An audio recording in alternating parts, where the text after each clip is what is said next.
Hello friends, कैसे हो? Hope सब बढ़िया होगे। Welcome to my YouTube channel UGC NET commerce made easy. यहाँ पे आपको पेपर टू कॉमर्स जिसका पेपर कोड 08 है उसका complete syllabus from unit 1 to unit 10 करवाया जा रहा है। Unit 6 business management and human resource management की चल रही है। सो उसमें हम नेक्स्ट टॉपिक्स को करने जा रहे हैं। कॉर्पोरेट गवर्नेंस हमारा मेन मेजर टॉपिक है। सो स्टार्ट करते हैं।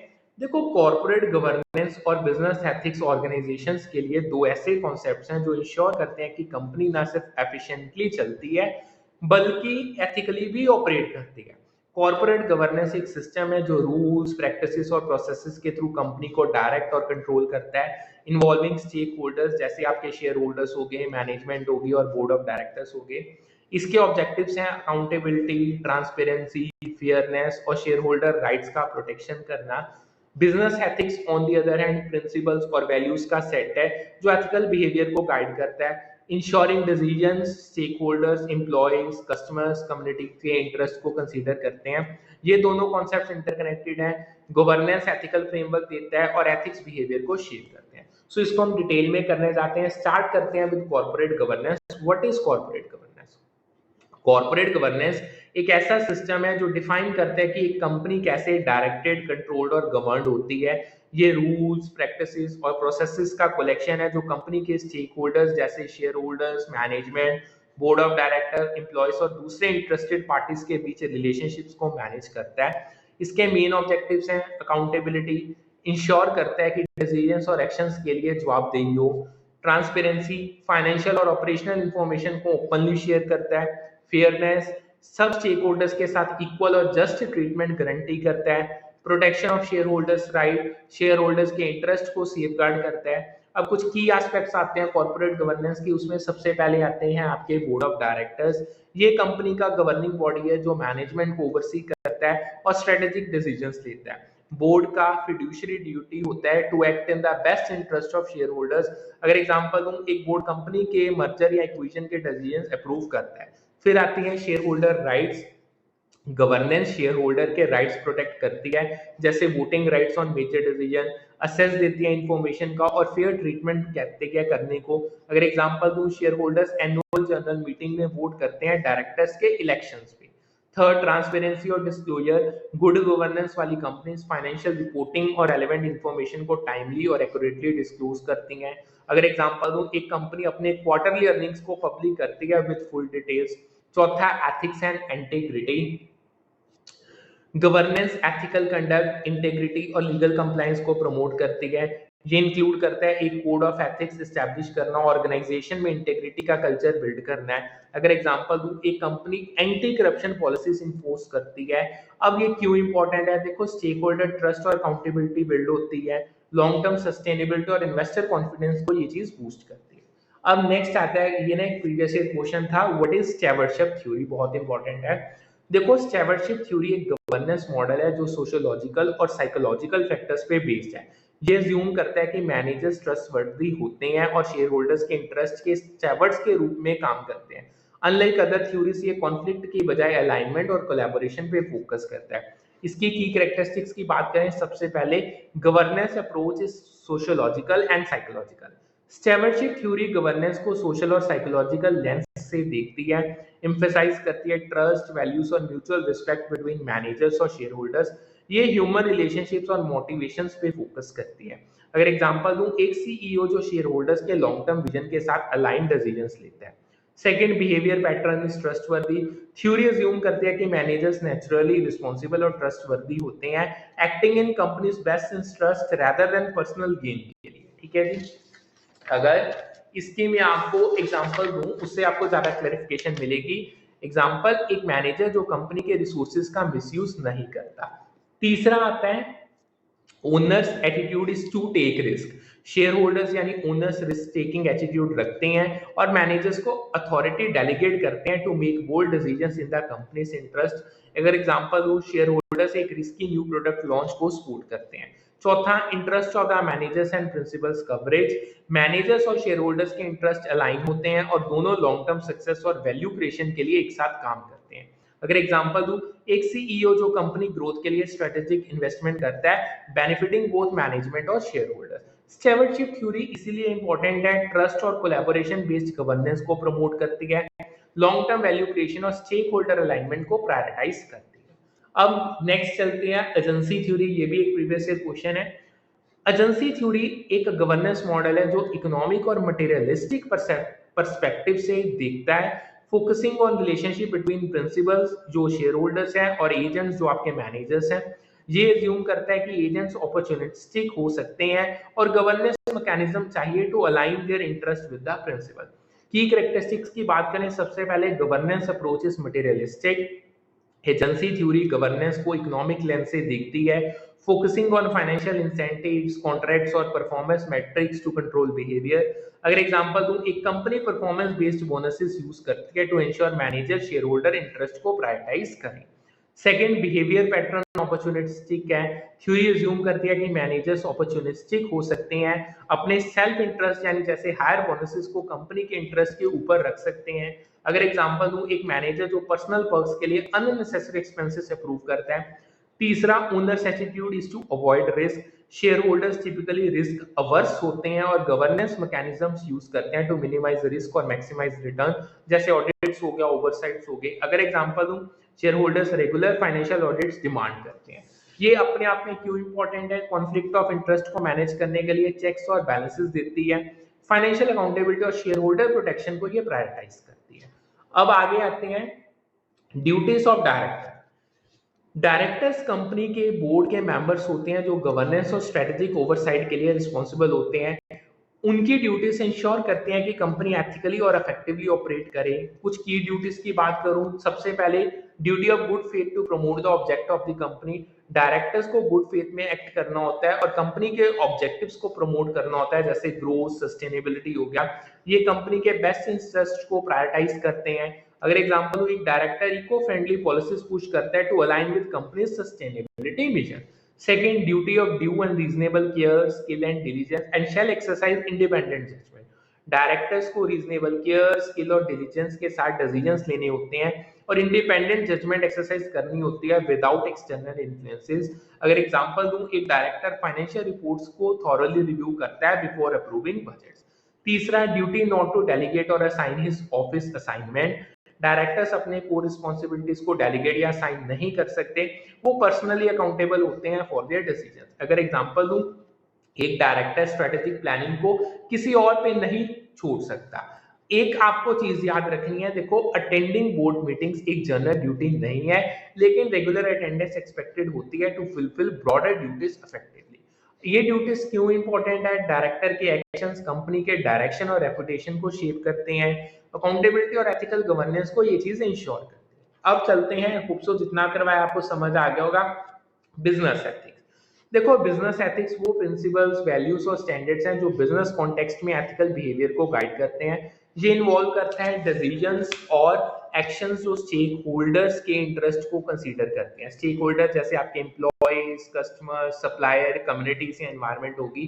फीचर्स की बात करें, बिजनेस एथिक्स कंपनी के रेपुटेशन, ट्रस्ट और सस्टेनेबिलिटी को स्ट्रेंथन करते हैं। ये लीगल रिक्वायरमेंट्स से ऊपर जाते हैं, फोकसिंग ऑन मॉरल और सोसाइटल इम्पैक्ट। अगर एग्जांपल दूं, एक कंपनी फेयर वेजेस और इको फ्रेंडली प्रैक्टिसेस अडॉप्ट करती है।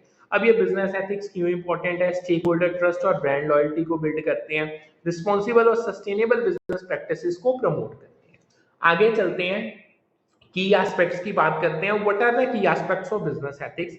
देखो, बिजनेस एथिक्स के ये एस्पेक्ट्स ऑर्गेनाइजेशन को एथिकल डिसीजन मेकिंग और स्टेक होल्डर मैनेजमेंट में गाइड करते हैं। सबसे पहले एथिकल डिसीजन मेकिंग, इसमें इन्वॉल्व्स एनालाइजिंग एथिकल डायलेमास और डिसीजंस लेने जो एथिकल प्रिंसिपल्स, लॉस और सोसाइटल एक्सपेक्टेशंस के साथ अलाइन हो। एग्जांपल दूं, एक company customer data privacy breaches के अगेंस्ट स्ट्रिक्ट पॉलिसीज बनाती है, ठीक है। Second, stakeholder management, ethical organisations all stakeholders के इंटरेस्ट और राइट्स को कंसीडर करती है। इसमें एम्प्लॉयज, कस्टमर, सप्लायर और कम्युनिटी सारे आ जाते हैं। अगर एग्जांपल दूं, एक company employee mental health programmes और कस्टमर फीडबैक सिस्टम्स इंप्लीमेंट करती है। Third, fairness and integrity, ethical behaviour में फेयरनेस, ऑनेस्टी और रिस्पेक्ट के साथ स्टेक होल्डर्स के साथ डील करना शामिल है। ये कॉन्फ्लिक्ट ऑफ इंटरेस्ट अवॉइड करती है और इंटेग्रिटी का कल्चर प्रमोट करती है। अगर एग्जांपल दूं, एक company transparent pricing policies follow करती है।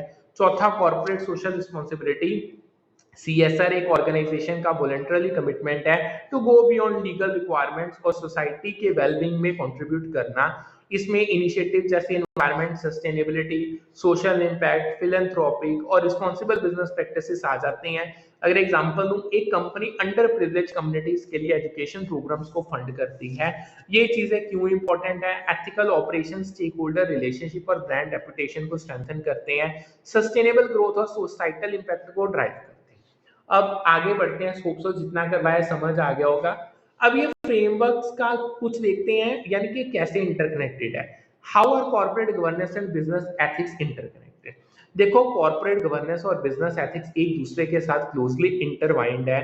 Governance provides the framework. Corporate governance एक स्ट्रक्चर्ड सिस्टम देता है जो एथिकल डिसीजन मेकिंग और अकाउंटेबिलिटी को इंश्योर करता है थ्रू रूल्स, ओवरसाइट और transparency. Ethics guides behaviour. Business ethics individual और कलेक्टिव बिहेवियर को शेप करते हैं, इंश्योरिंग एक्शंस गवर्नेंस के प्रिंसिपल के साथ अलाइन। अगर एग्जांपल दूं, एक कंपनी का governance system anti bribery policy set करता है और एथिक्स एम्प्लॉय को उन पॉलिसीज को फॉलो करने के लिए मोटिवेट करते हैं। इसमें कुछ की एनर्जीज आती हैं। सबसे पहले accountability and integrity. Governance, accountability, mechanisms और एथिक्स का इंटीग्रिटी फोकस एक साथ करप्शन और मिसकंडक्ट को प्रिवेंट करती है, जैसे आपके ऑडिट्स हो गए। Transparency and fairness second. Governance के डिस्क्लोजर रिक्वायरमेंट्स और एथिक्स का fairness principle stakeholder trust को बूस्ट करता है। Third, long term success. Governance और एथिक्स का कॉम्बिनेशन सस्टेनेबल प्रैक्टिसेस और स्टेक होल्डर वैल्यू क्रिएशन को ड्राइव करता है। ये इंटरकनेक्शन अपने आप में इंपॉर्टेंट है। गवर्नेंस और एथिक्स एक साथ रिस्पॉन्सिबल और सस्टेनेबल ऑर्गेनाइजेशन बनाते हैं, स्टेक होल्डर कॉन्फिडेंस और सोसाइटल इंपैक्ट को मैक्सिमाइज करते हैं। ठीक है जी। अब आगे चलते हैं CSR पे, जो बहुत इंपॉर्टेंट है। देखो, corporate social responsibility, social obligations और बिजनेस एथिक्स वो पिलर है जो इंश्योर करते हैं कि बिजनेसेस सिर्फ प्रॉफिट के पीछे नहीं भागते, बल्कि एनवायरनमेंट, सोसाइटी और स्टेक होल्डर्स के लिए भी रिस्पॉन्सिबल होते हैं। CSR बिजनेसेस को एनवायरनमेंट और कम्युनिटी के साथ इंटरकनेक्टेड रिस्पॉन्सिबिलिटी से जोड़ता है, एम्फसाइजिंग सस्टेनेबिलिटी। सोशल ऑब्लिगेशंस हैं जो वो बताती हैं कि कंपनीज का रिस्पॉन्सिबिलिटी है स्टेक होल्डर जैसे एम्प्लॉयज, कस्टमर्स और कम्युनिटीज के वेलबींग के लिए काम करना। Business ethics moral principles provide करते हैं जो राइट और रॉन्ग डिसीजंस को गाइड करते हैं। ये सब कॉन्सेप्ट्स एक साथ ऑर्गेनाइजेशन को एथिकल, सस्टेनेबल और ट्रस्ट वर्दी बनाते हैं, जो employee performance, stakeholder satisfaction और लॉन्ग टर्म सक्सेस को ड्राइव करते हैं। सो इनको डिटेल में करते हैं, स्टार्ट करते हैं। What is sustainability approach to CSR? ये प्रीवियस ईयर क्वेश्चन है। देखो, सस्टेनेबिलिटी अप्रोच टू CSR एक ऐसा पर्सपेक्टिव है जो कहता है कि all economic activity exist with in a biosphere that supports all life. मतलब बिजनेसेस का एग्जिस्टेंस और ऑपरेशन एनवायरनमेंट के साथ डीपली इंटरकनेक्टेड है और उन्हें अपने प्रैक्टिसेस को सस्टेनेबल बनाने की जरूरत है to ensure long term ecological balance. ये approach environmental conservation, responsible resource management और मिनिमल नेगेटिव इंपैक्ट पे फोकस करती है। की पॉइंट्स की बात करूं, इंटरकनेक्टेडनेस, इकोनॉमिक एक्टिविटीज जैसे मैन्युफैक्चरिंग, लॉजिस्टिक्स, बायोस्फीयर जैसे एयर, वाटर, इकोसिस्टम्स पे डिपेंड करता है और उसको इंपैक्ट करता है। सेकंड, एनवायरमेंटल रिस्पांसिबिलिटी, बिजनेसेस को अपने कार्बन फुटप्रिंट, वेस्टेज और रिसोर्स यूसेज को मैनेज करना चाहिए to protect the environment. Third, long term focus, sustainability approach short term profit से ऊपर इकोलॉजिकल और सोसाइटल वेलबींग को प्रायोरिटाइज करती है। अगर एग्जांपल दूं, एक कंपनी रिन्यूएबल एनर्जी यूज करती है टू रिड्यूस कार्बन एमिशन। ये क्यों इंपॉर्टेंट है? एनवायरनमेंट और बिजनेस के इंटरडिपेंडेंस को हाईलाइट करती है, लॉन्ग टर्म सस्टेनेबिलिटी और स्टेक होल्डर ट्रस्ट को ये प्रमोट करती है। अब आगे चलते हैं, व्हाट आर CSR रूल्स? ठीक है, what are CSR rules under the Indian companies act 2013? ये प्रीवियस ईयर क्वेश्चन है। देखो, इंडियन कंपनीज एक्ट 2013 ने CSR को मैंडेटरी बनाया है for certain companies, defining clear eligibility criteria और स्पेंडिंग रिक्वायरमेंट्स। ये इंश्योर करता है कि कंपनीज अपने प्रॉफिट का एक हिस्सा सोशल और एनवायरमेंटल कॉजेस पे इन्वेस्ट करें। की प्रोविजंस की बात करें, सबसे पहले 2% of the average profit spent on CSR। Eligible companies को अपने पास्ट 3 फाइनेंशियल ईयर के एवरेज नेट प्रॉफिट का एटलीस्ट 2% CSR एक्टिविटीज पे स्पेंड करना होता है। ये activities include education, health care, environmental sustainability, rural development etcetera. Example अगर वो एक कंपनी एजुकेशन प्रोग्राम्स के लिए स्कूल्स फंड करती है। Second, panel action for non compliance. अगर कंपनी सीएसआर स्पेंडिंग रिक्वायरमेंट को मीट नहीं करती तो उसके अगेंस्ट पैनल एक्शन लिया जा सकता है, जैसे फाइन्स या लीगल कॉन्सिक्वेंसेस हो गए। अगर एग्जांपल, एक कंपनी को फाइन पे करना पड़ता है for failing to spend mandated CSR amount. Third, positive net worth of ₹500 crore और मोर। देखो, सीएसआर मैंडेटरी है फॉर कंपनीज जिनका नेटवर्थ 500 करोड़ या उससे ज्यादा है। ये लार्ज कॉर्पोरेशंस को टारगेट करता है जो सिग्निफिकेंट सोसाइटल इंपैक्ट क्रिएट कर सकती है। अगर एग्जांपल दूं, एक मल्टीनेशनल कंपनी सीएसआर के लिए एलिजिबल होती है ड्यू टू हाई नेटवर्थ। चौथा, नेट प्रॉफिट ऑफ 500 करोड़ और more in the given financial year. Company का नेट प्रॉफिट 5 करोड़ या उससे ज्यादा होना चाहिए in financial year to qualify for mandatory CSR. अगर एग्जांपल दूं, एक मैन्युफैक्चरिंग फर्म जो 10 करोड़ प्रॉफिट कमाती है सीएसआर स्पेंड करने के लिए बाउंड होती है। फिफ्थ, टर्नओवर ऑफ ₹1000 करोड़ और मोर। अगर कंपनी का टर्नओवर 1000 करोड़ या उससे ज्यादा है तो वो सीएसआर के लिए एलिजिबल होती है। अगर एग्जांपल दूं, एक रिटेल चेन हाई टर्नओवर की वजह से सीएसआर एक्टिविटीज में इन्वेस्ट करती है।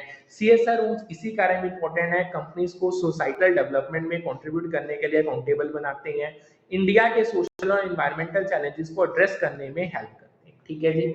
अब नेक्स्ट आते हैं social obligations. What are social obligation? Social obligations वो रिस्पॉन्सिबिलिटीज हैं जो बिजनेसेस के पास होती हैं टू कंसीडर और एड्रेस करने के लिए वेरियस स्टेक होल्डर्स के इंटरेस्ट और उनके वेलबींगनेस को। स्टेक होल्डर्स में consumer, share holders, suppliers, creditors, employees, communities, और इन सब के साथ एथिकल और रिस्पॉन्सिबल बिहेवियर जरूरी है। कुछ की पॉइंट्स मैं बताऊं, बिजनेसेस का रोल सिर्फ प्रॉफिट मेकिंग तक लिमिटेड नहीं है, उन्हें सोसाइटल इंपैक्ट भी कंसीडर करना होता है। सोशल ऑब्लिगेशंस एथिकल रिस्पांसिबिलिटीज को फुलफिल करती हैं, जैसे फेयर ट्रीटमेंट, ट्रांसपेरेंसी और कम्युनिटी सपोर्ट हो गया। अगर एग्जांपल दूं, एक कंपनी लोकल कम्युनिटी के लिए हेल्थ केयर कैंप्स ऑर्गेनाइज करती है। अब नेक्स्ट आता है स्टेक होल्डर्स और उनकी एक्सपेक्टेशंस। ये प्रीवियस क्वेश्चन है। देखो, consumers expect quality products, fair pricing और एथिकल प्रैक्टिसेस। शेयर होल्डर्स को ट्रांसपेरेंसी, प्रॉफिटेबिलिटी और रिस्पांसिबल गवर्नेंस चाहिए। सप्लायर्स डिमांड करते हैं फेयर कॉन्ट्रैक्ट्स और टाइमली पेमेंट्स। क्रेडिटर्स को फाइनेंशियल स्टेबिलिटी और रीपेमेंट कमिटमेंट्स चाहिए। एम्प्लॉयज डिजायर करते हैं fair wages, safe working condition और करियर ग्रोथ। कम्युनिटी को एनवायरमेंटल प्रोटेक्शन और सोशल वेलफेयर कंट्रीब्यूशंस चाहिए। ठीक है जी। So in short, stakeholder trust और लॉन्ग टर्म रिलेशनशिप बिल्ड करते हैं। सोशल ऑब्लिगेशंस बिजनेस के सोसाइटल इंपैक्ट को पॉजिटिव बनाती है। ठीक है जी। अब आता है नेक्स्ट बिजनेस एथिक्स। वैसे ही मैं करवा चुका, एक बार रिकैप दे देता हूँ। देखो, बिजनेस एथिक्स वो मॉरल प्रिंसिपल्स हैं जो राइट और रॉन्ग को डिफाइन करते हैं और बिजनेस कॉन्टेक्स्ट में एथिकल बिहेवियर को गाइड करते हैं। ये डिसीजंस और एक्शंस को शेप करते हैं ताकि वो मॉरली रिस्पॉन्सिबल और स्टेक होल्डर्स के इंटरेस्ट के साथ अलाइंड हो। की फीचर्स की बात करें, बिजनेस एथिक्स वैल्यूज जैसे ऑनेस्टी और फेयरनेस और स्टैंडर्ड जैसे लीगल कंप्लायंस पे बेस्ड होते हैं। ये कंपनी के रेपुटेशन, ट्रस्ट और सस्टेनेबिलिटी को स्ट्रेंथन करते हैं। अगर एग्जांपल दूं, एक कंपनी कस्टमर कंप्लेंट्स को ट्रांसपेरेंटली हैंडल करती है। बिजनेस एथिक्स इसलिए इंपॉर्टेंट है, ethical behaviour stakeholder confidence और ब्रांड लॉयल्टी बढ़ाता है। रिस्पॉन्सिबल डिसीजन मेकिंग और सोसाइटल इंपैक्ट को ये प्रमोट करता है। अब आगे चलते हैं। अगेन एक प्रीवियस क्वेश्चन है, व्हाट आर की एथिकल प्रिंसिपल? बिजनेसेस को कुछ कोर एथिकल प्रिंसिपल्स फॉलो करने चाहिए टू इंश्योर रिस्पॉन्सिबल और मॉरली राइट ऑपरेशन। ये प्रिंसिपल बिजनेस एथिक्स को फाउंडेशन है। ये प्रीवियस ईयर क्वेश्चन है। इसमें सबसे पहले नंबर 1, पे taxes and discharge other obligations promptly. Businesses को अपने टैक्स ऑब्लिगेशन और दूसरे लीगल ड्यूटीज जैसे रेगुलेटरी फीलिंग्स को टाइमली फुलफिल करना चाहिए। ये लीगल कंप्लायंस और सोसाइटल कंट्रीब्यूशन को रिफ्लेक्ट करते हैं। अगर एग्जांपल हो, एक कंपनी इनकम टैक्स और जीएसटी पेमेंट्स टाइम पे करती है। Second, refrain from secret kickbacks or payoffs to customers, suppliers, administrators, etc. Businesses को करप्ट प्रैक्टिसेस जैसे सीक्रेट किकबैक्स या पे ऑफ से अवॉइड करना चाहिए। ये ट्रांसपेरेंसी और इंटेग्रिटी को प्रमोट करती है चीज। अगर एग्जांपल हो, एक कंपनी सप्लायर कॉन्ट्रैक्ट्स में हिडन कमीशंस नहीं देता। Third, ensure payment of fair wages and fair treatment of employees. Businesses को फेयर वेजेस प्रोवाइड करने चाहिए और एम्प्लॉयज के साथ एथिकल और रिस्पेक्टफुल ट्रीटमेंट इंश्योर करना चाहिए। ये एम्प्लॉय सेटिस्फेक्शन और लॉयल्टी को बूस्ट करती है चीज। एग्जांपल अगर दूं, एक कंपनी मिनिमम वेजेस से ज्यादा सैलरीज और सेफ वर्किंग कंडीशन देती है। अब ये एथिकल प्रिंसिपल्स क्यों इंपॉर्टेंट है? मोरल और लीगल स्टैंडर्ड्स के साथ अलाइनमेंट इंश्योर करते हैं, स्टेक होल्डर ट्रस्ट और ऑर्गेनाइजेशनल रेपुटेशन को स्ट्रेंथन करते हैं। ठीक है जी। आगे चलते हैं, इंटरकनेक्शन को समझते हैं।